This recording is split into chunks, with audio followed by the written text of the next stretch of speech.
And now I will move a motion of precedence of business. And the reason I'm doing that is just because the second major item on this committee must go to confidential, so I'd prefer this item was moved to the before both of the major items on the committee, otherwise we have to go into confidential and then out, and that doesn't seem to make a lot of sense. So we'll just pass around, or you may have already got it. So I'll give you a little time to read it. So we're not actually debating the merit of the submission at this point. We're just trying to make sure we have our say on that. So I'll just give you a couple minutes to read the agenda paper.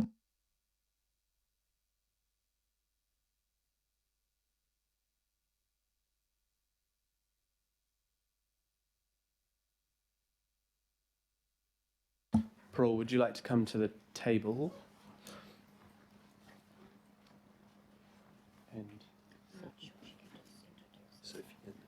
And Sophie, both of you just want to introduce yourselves and your roles for councillors who may or may not know. Kia ora tātou, ko Parul Takuengua, and I'm the General Manager for Waste Solutions.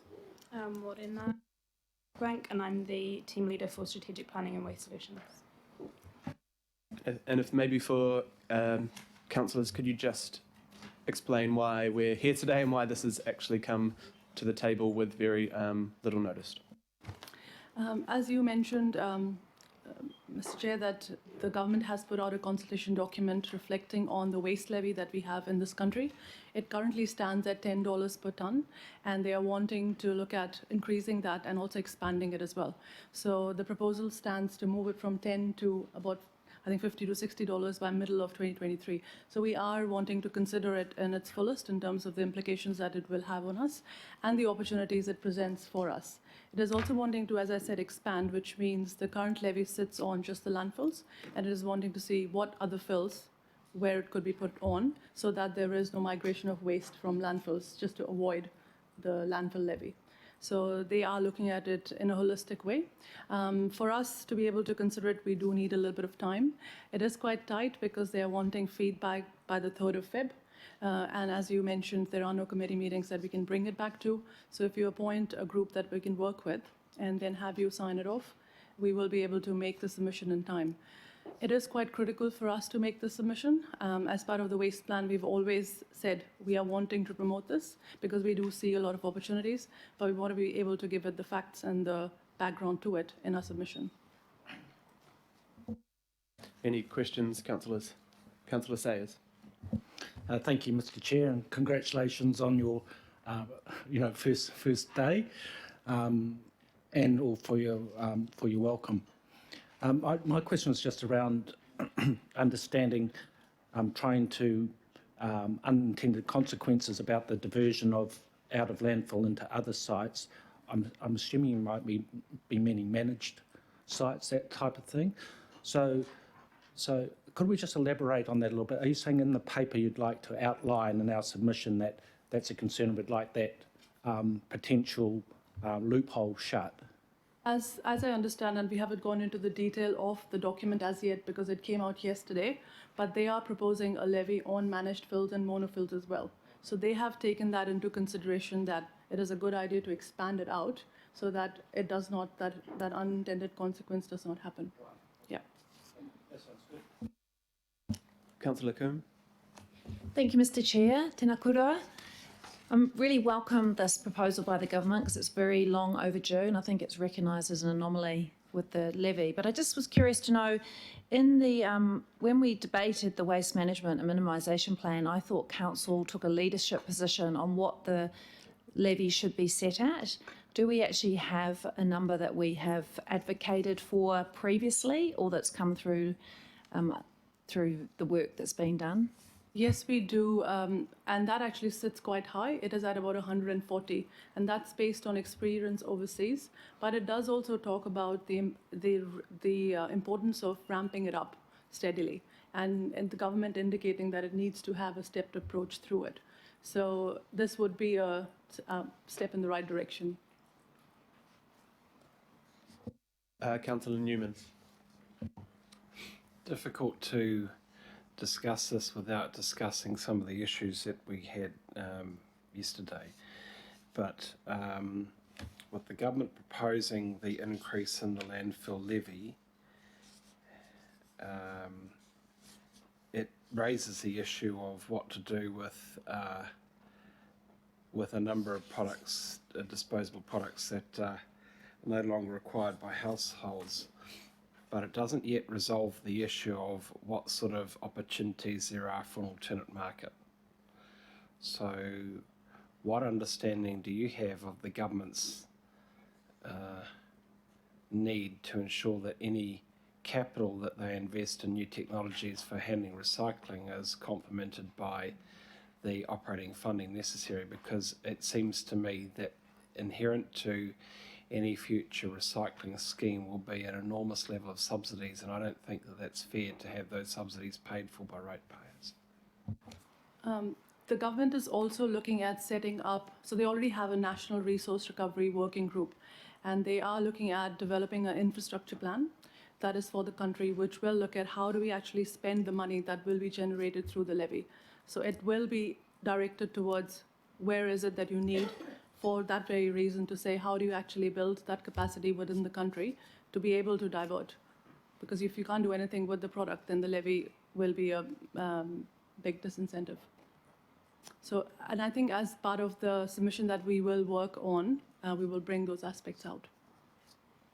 Do you have any idea of the scale of funding that would be required for, I mean, we just seem like a really tiny market. There just doesn't seem to be the sort of volume to be able to make this a commercially viable market. There just seems to be like a permanent level of subsidy that's going to need to be provided. And if that's the case, then that's the case. But I don't want that to be paid for by ratepayers. Point taken, and I think that there are different markets for different products. I mean, it'll depend on what we're talking about. Fiber, for example, will require a big investment. Plastics might be different, so those are things that we can reflect on, and I can provide that information if needed. Thank you. Councillor Dalton. My question was similar, really, was the impact on the contract that we're negotiating now. And in terms of household rubbish and who would we that cost? So it says here, just briefly looking at this document, that it can be passed on to the council can pass the cost on. But is there any movement? I'm not sure how it works now within the contract that you have. That is, and I can't even remember how long the contract is that is being negotiated now. Through you, Mr. Chair, the contracts that we are letting out now are for 10 years, so they are 7 plus 3 plus actually 2 as well. But we do in the contract accommodate for any changes, legislative changes that might come through, and for variation in price. So because we're looking at a partnership approach with our suppliers, we're wanting to acknowledge anything that comes which is not within their control, we will make sure that they are not being done for in that space. And in terms of the impact on the resident, we will be able to provide more information once we've done the analysis and where it sits. If we just look at high-level figures, if you look at a $10 per tonne levy, and if you have a 120-litre bin, I think if I look at the tag scheme, it's 16 cents of the price of the tag. So that's the kind of quantum that we're talking about. Thank you. Councillor Darby. Thanks, Chair. Welcome this. Look, I appreciate that there wasn't time to put a climate change impact statement on this, but in our submission, I think we do need to stress the climate change benefits.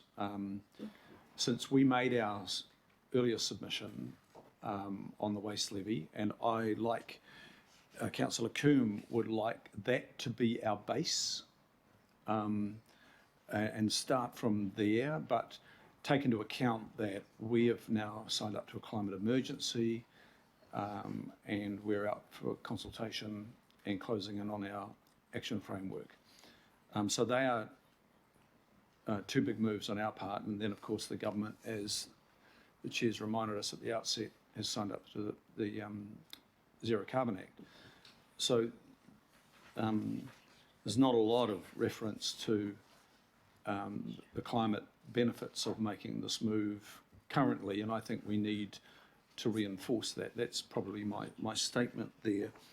I think also we are going to see, I know that there's going to be a response from the construction sector, the housing sector, and they're going to be chorusing this is going to add cost, which is sort of the New Zealand condition, very rarely looking at the opportunity, always looking at what's immediately looming in the negative.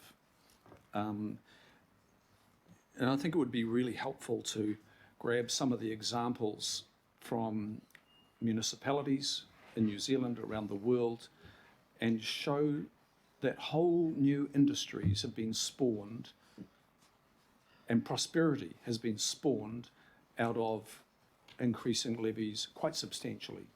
And there's lots of evidence in that. And there is no excuse for us hiding behind us being a so-called small market. Councillor Darby, we're just on questions. Is it just going to Yeah, forming the question? that is look. I think what I'm saying here is I'm asking for these things to be explored in the submission. You know, the small market of a Pacific Island nation can make an industry out of something, and we can't. That's just ridiculous.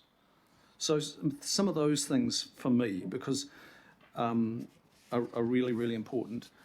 And probably the other thing is to signal that the 2023 date is just an intermediate date, and it needs to kick on from $60 in 2023. My feedback. Points noted. Councillor Cooper, question? No, it wasn't. I was Oh. trying to understand where we were at, and I didn't put my hand up.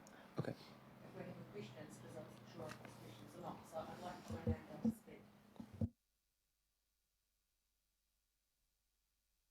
Anybody else have questions? Councillor Walker, welcome. Sure.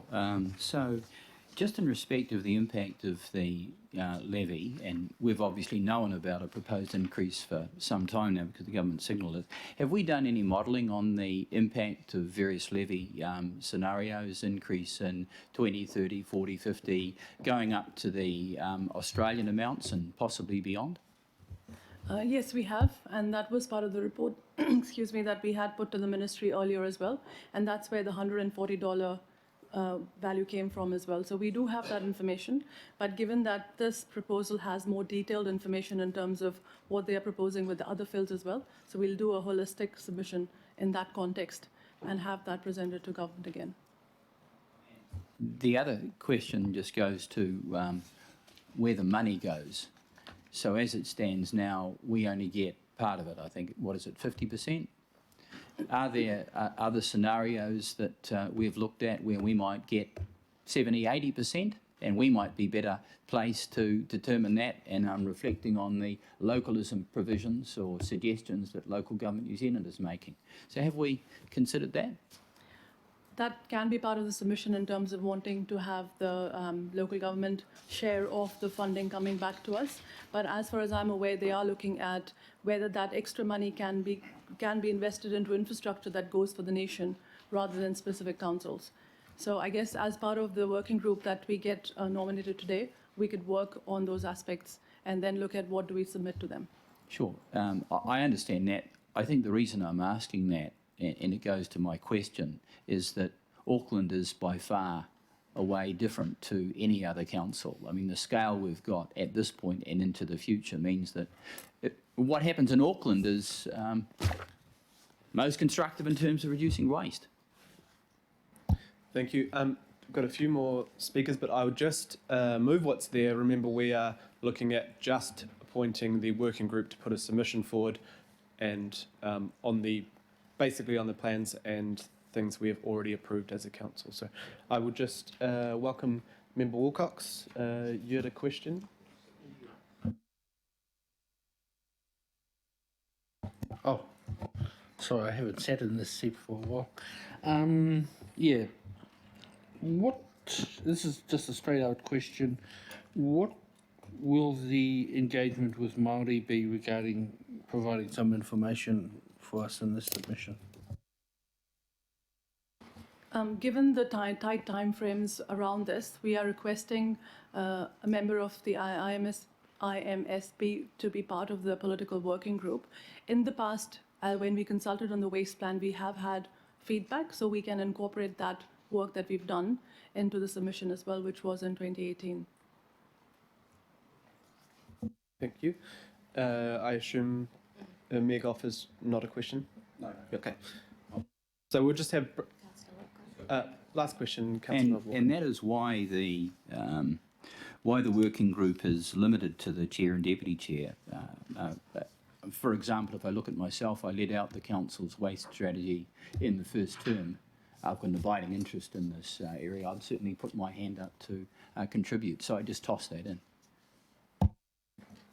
So just asking a question. Yeah, I mean, I have personally no problem with that. It's just around whether we can get the time to swiftly get this out, where it will be a short time frame over the holiday period. So if Happy you're to going to make be myself available at any time you want. I would prefer to keep it tight, but if Councillor Walker, you really want to be. I was also on the waste panel. Yep, no, that's fine. And yep, so we'll just have brief comments now, and remember this is focused on setting up the working group. This is not.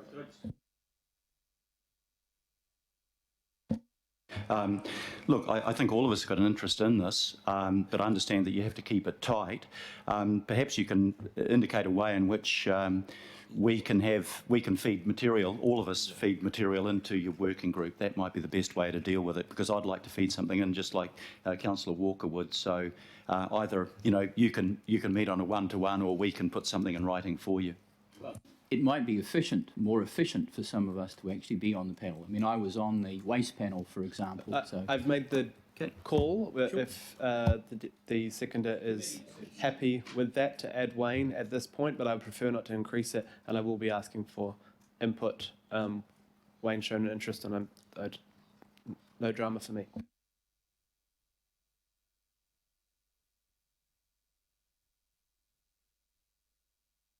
And Councillor Mulholland. Thanks. Thank you, and I welcome this committee, and congratulations to you, Richard and Pippa. May I make a recommendation, please, in terms of consideration where the statement is 2 local board members?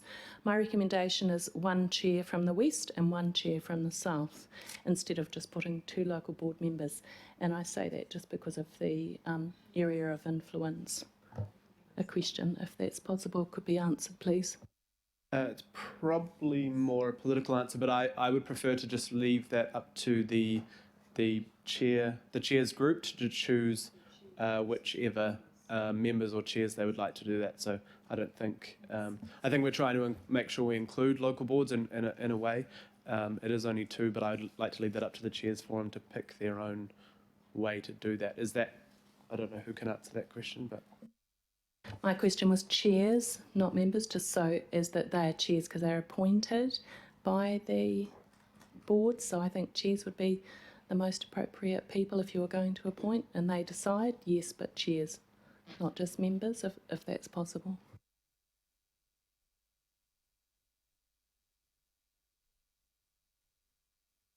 I'm happy to put chairs, but still it is up to the local board chairs forum to decide. They have appointed deputies and other members before to things, so I'm happy to put chairs this time, but I would usually prefer the local boards choose how they make that up. Good, I accept that. Thank you.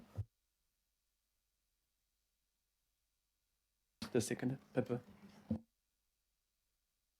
The question Yeah, well, I mean, I guess my comment in relation to A is why would you, sounds a bit trite, but why would you have 2 local board members representing it all? I mean, local boards ought to be able to make their own submissions on this, and I would assume a number of them will anyway, but I would have thought that actually what we're talking about here is a levy that has a significant potential impact on a regional budget, and I am just not quite sure, given that will need to be taken at the governing body, if there are decisions implications budget-wise, why you would not be just working this out as a committee of people sitting around this table at the IMSB and leaving it up to local boards to contribute their own submissions separately. I might need officer why it's proposed for 2 local board chairs. I think usually we would have the ability to receive all the local board feedback, and we may or may not be this time. So, and I'm not sure if this is a new way of working. Does someone have clarity on the normal? Kia ora, I'm Lucy Hallcroft. I'm the Stakeholder Manager for Infrastructure and Environmental Services. Council is moving towards trying to involve local board members more in political working groups on submissions. And so this is probably a process you're going to see more often on significant submissions. Yep, thank you, Lucy. We would. I'm in favour of leaving it at this point in time. I don't think there is time to receive local board feedback.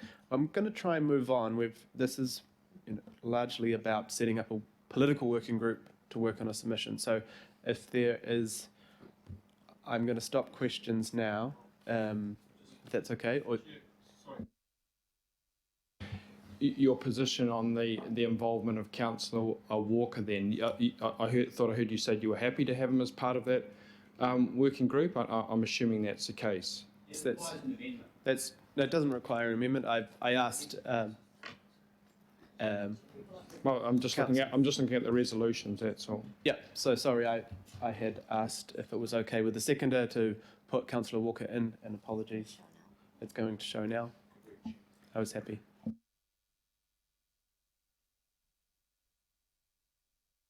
Is that a question, Councillor Darby? Yep. Yeah, just briefly, I appreciate Councillor Mulholland's contribution on changing members to chairs.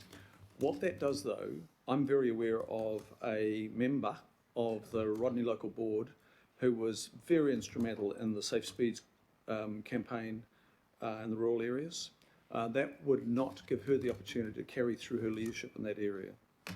And I think it does need to be kept open, and it's not for us to determine who amongst all the 140 odd local board members is the best candidate, and it may not be a chair. At this stage, due to Councillor Mulholland's feedback, I took and I've decided that I'd prefer chairs this time. That's fine.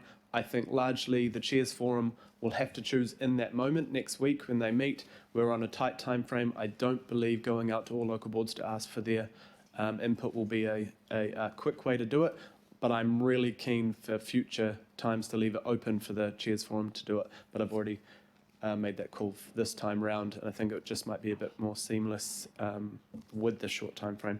Cool. So just on speaking, is there another question? No? Okay, so we're on to Councillor Cooper to... Oh, Simpson. Yep. Sorry, Mr. Chair. Look, you're the guinea pig for a new process, I think. So with respect, I'm just going to check this process. So for me, it's sort of a little bit irrelevant for me who the political working party is at all, because what it should be is those people should represent a view of others and listen to the local boards. I see point 13 of the bit that I've just read, paper that I've just read, says a memo will go out for all local boards. I'm taking that process will now mean that it will go to all local boards. All local boards will either resolve or provide feedback. That will come in, it will go to the political working party, which will then bring it back to this forum. Is that correct? We do not have time to bring it back to any forum. Sorry, yes, you're right. In this particular case, it won't come through, but that's how you will filter the information.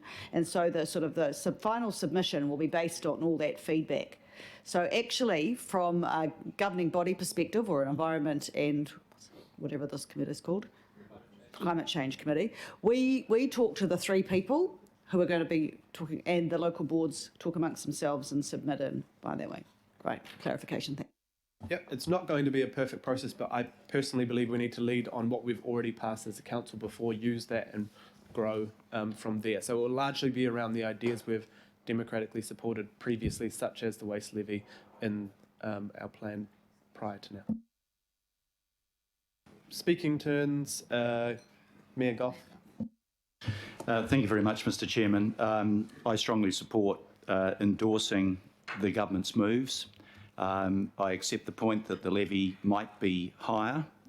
It's $200 in Australia, and we're talking about raising it from 10 to 60. But sometimes you need to do things progressively, and this levy would raise $250 million by the time it gets to $60, I think, a tonne. And that does two things in my mind. One, we have to create a disincentive for people just to put stuff into waste. And we have to create a disincentive to create waste in the first place. In the last 10 years, we've put 30 million tonnes into waste, and that's a 50% increase. So are we moving in the right direction? No, we're moving absolutely in the wrong direction. If you look at what we recover at the moment, it's 35% of our waste. Australia, by comparison, I hate using positive examples from Australia where they're doing better than New Zealand, but they bloody well are. They are recovering 55%. We have one of the worst rates of waste in the developed world. So can we sit here and do nothing? The answer is clearly no, we have to act. When you put a waste levy on, does somebody have to pay the price? Equally clearly, yes. What will that price be? The price will be, in the first instance, with the extra $10, about 33 cents. And I think maybe a broad calculation, by the time we get to the end of the first phase of this process, it might be 80 or 90 cents. That's a bit of a guess. But it's not going to break anybody's bank, but it is going to send the right message. And, you know, first of all, if you don't have that disincentive there, then people will continue in the same bad habits that some have. Secondly, it's not just increasing the levy, but it's broadening the levy. Only 20% of the waste in Auckland is from households, 80% is from the commercial sector. And the commercial sector have to come to the party, and they are. I mean, Councillor Darby and Charlie here to my left, the Deputy Mayor, went to Fletcher's where they're doing prefabrication. Out of a whole house, they have one garbage bag of waste. Compare that to the huge skip bins that builders have on their property. So they can do it if they're incentivised to do it. So I think that is really important. Is this a silver bullet? No, it isn't. It's got to be alongside things like container deposit schemes. It needs to be alongside product stewardship, resource recovery centres, food scrap separation, which we're doing, and reducing packaging. So it's one part of the jigsaw puzzle. Do New Zealanders want this? Well, according to a Ministry of Education survey that they did last year, this was listed by New Zealanders in the survey as one of the 3 top issues facing the environment. So there is a public will to do that. There is a role model that if we do it, there will be less waste going to be buried and more waste being recycled. And that's the outcome that everybody in this room, I hope, wants. So I would hope that we act consistently with what this governing body has already decided in the past, which is to support an increase in the waste levy. I've heard lots of members around this table talk about supporting that, and consistent with what the overwhelming majority of people, Councillor Cone on the Local Government New Zealand have endorsed. This is a Local Government New Zealand policy, and I did an interview this morning and Duncan Grana was saying, the government's doing this. And I thought, well, let's not blame the government for what we've asked the government to do. And we have asked the government to do this, and they have responded cautiously. And I understand caution, that's not a bad thing in politics, but it is a distinct move in the right direction. And I think our submission should strongly endorse that, and at the same time say, this is part of a jigsaw puzzle of things that have to be done. And when it comes to where that money is spent, we know that the markets are closing very rapidly for sending our recycling offshore. Yes, we have problems of scale in this country, but can we leave it to another country to deal with our waste? No, we have to do it ourselves. And a lot of this money, I hope, would be going towards developing an onshore recycling process that befits our claim to be 100% pure, which we're not, but it's a good aspiration. So strongly endorse what the government proposal is, and I think our submission should reflect that. Thank you, Mayor Goff. And another councillor who's been quite involved and interested in this, Councillor Cooper. I think starting at the 140 that we already had might be, I don't really support that. And the reason I don't is because I know how much work the Minister's done on this and the background. And I think we have to, as a council, think about our people. This is a really good transition. And if we, it's quite a significant increase, but in terms of a trailer load, it's $5. It's a small increase on the bag, but we've got to be able to signal that people do have to pay. And we subsidise a lot of things: public transport, libraries, sports fields, pools, a whole lot of things. And a lot of us don't use them, and a lot of us do. But the reality is we all put rubbish out. And I think in the end we have to be educated a bit more that the generators need to pay, and we're all the generators. And but if we can slowly bring that in, it's an educative process, and we're still having to do that in the south already with the bags.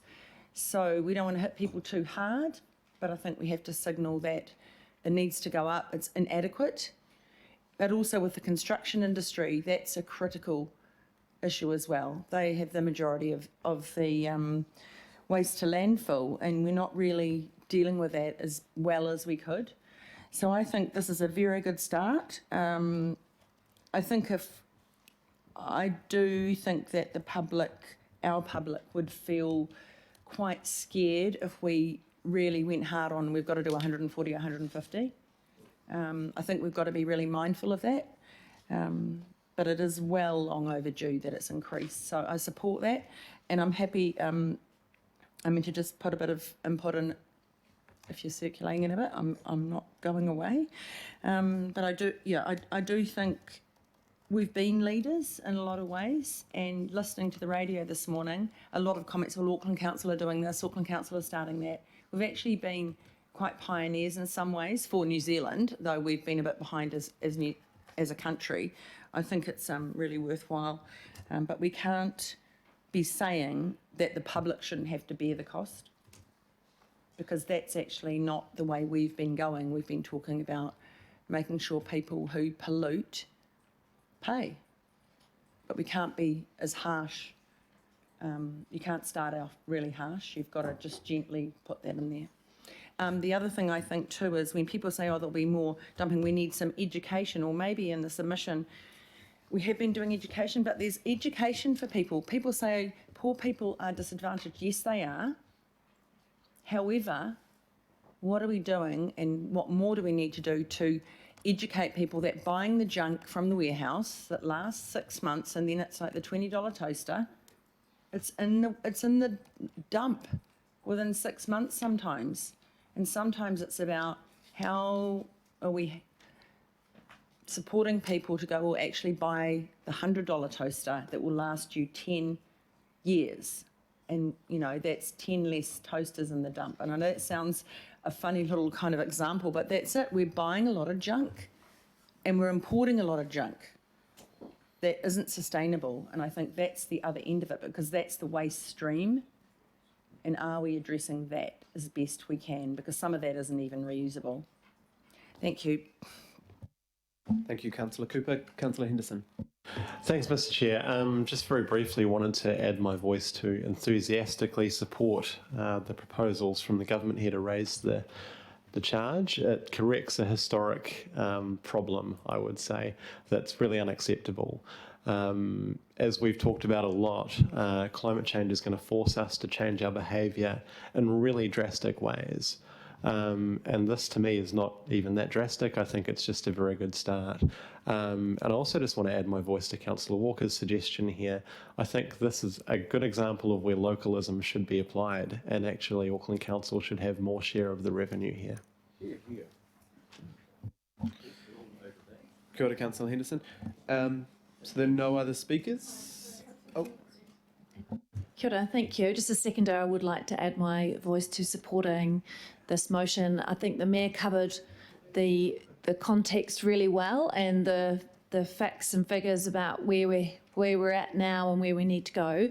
I just would like to also add, in terms of how I see our submission framing up is that as a council, we do have an aspirational goal of zero waste by 2040. So that is very much the starting point for our submission. And within that, we've already politically agreed, I'm pretty sure it was a very strong support around the council for the aim of a levy of 140 per tonne. Even if we support, we can say now this is a good start. I think there's a lot of context that we can provide in our submission. So this is, I do absolutely tautoko the government's move on this levy, which is long overdue, and I think we can have a very robust submission that draws on all of that background work that does go back to the first term where we set a very aspirational goal, and there's been a really consistent path all the way through. So I welcome this opportunity for us to provide feedback, and thank you for the work of getting this on the agenda so quickly as an extraordinary item, and so I'd like to support that. Thank you.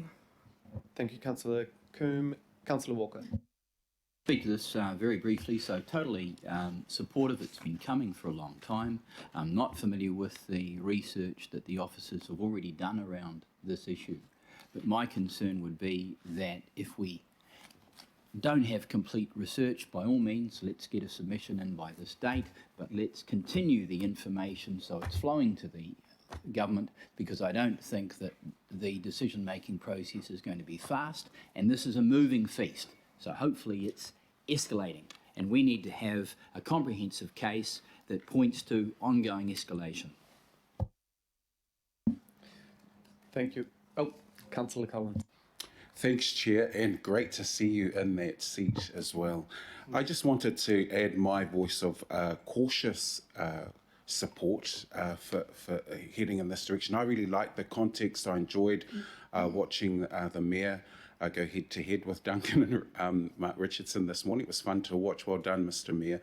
I think my caution is because I completely agree. I know what we're trying to do. I get a real sense, and I thank the officers for the work that they've done. But often when we start pulling aside the figures and we start talking about, well, this is what it'll cost, like $5 or 33 cents in the week, that doesn't sound like a lot, because it isn't a lot. But as a whole, it is still a lot for poorer communities. And so that's why I'm cautiously optimistic and supportive, because I think we need to take these steps. Those in impoverished conditions are feeling the brunt of climate change, and a lot of us are the ones out south who are buying the cheap toasters that have been referred to, and that's often because that's all we have at the time. So I think it's a really good move. I'm really supportive, and as you said yesterday in our workshop, I probably shouldn't quote you from a workshop, but the fact that you are advancing the idea that we've got to keep those in poorer communities at the centre of our considerations, and so I'm really supportive at this stage. Thank you. Kia ora, Councillor Collins. Thank you. And just briefly from me, thanks first to all the staff and everyone who ensured this got here very quickly. This is not the process that I would normally prefer. I would prefer we had a draft of a submission and we can all debate it together, but there is no way to do that. So I think it's important that we do speak up on such an important issue.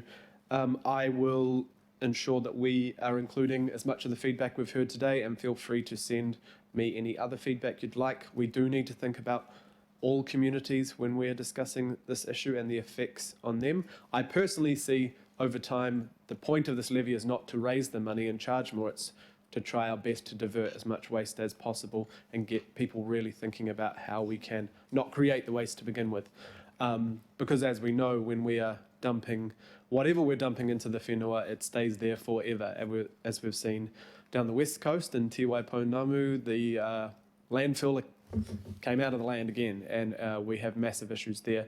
I think we'll ensure that we stick to what we've already passed democratically as much as we can. So around the fact we've asked for a waste levy, what we've said around a climate emergency, because this is a climate issue, what we're saying around the water strategy, because this is a water quality issue. We know leaching and other issues from landfill contribute to that. It's a natural environment issue. It's a land issue. The more waste we have, the more land we're going to have to take up for waste. So I'm pretty confident that we can ensure something that is not